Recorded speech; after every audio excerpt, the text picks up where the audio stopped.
Well, it is fairly laid out right now, but I've been working hard on the layout, and I think I have it at a fairly good spot to make a video. As you can probably tell, a lot has changed since the last update.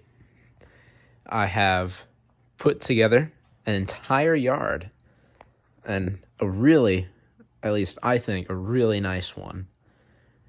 I've been able to lay a cork roadbed under basically all of the yard, and it makes the yard track a lot smoother.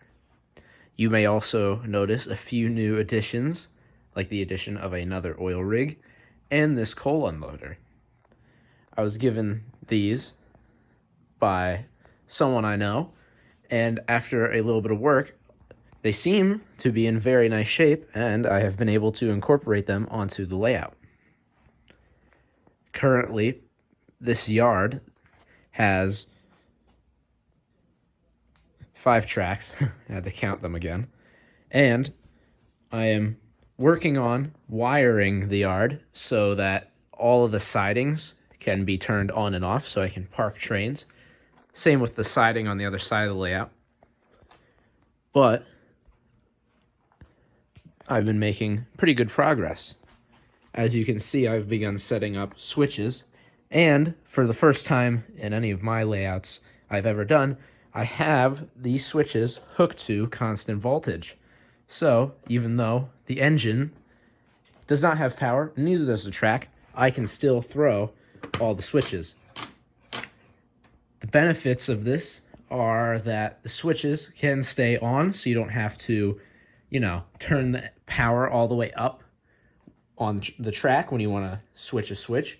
And it's also better on the bulbs. And it just does, I personally think it looks a lot cooler. Another thing I have done is this block signal is actually wired to that switch. So when the switch is thrown in a certain direction, the signal will be red, meaning nothing can leave. However, when the switch is thrown, the signal turns green. This is a very cool way to wire a signal. It's sort of realistic, and it's very, very simple. There are no pressure plates. You only wire them directly to the 3 points on the switch and the 3 points on the actual block signal, and it works pretty nicely. Anyhow, some things that I'll probably be working on soon are, well, like I said before, wiring a lot of the switches. I have, I think, 8 more that I need to do. I have 4 completed, as you can see, these 4 right there.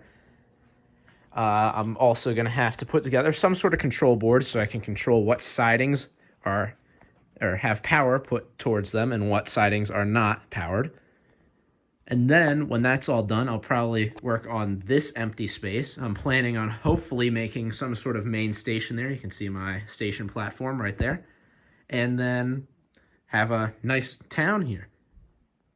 But I'd like to hear what you think, and I'll run some trains.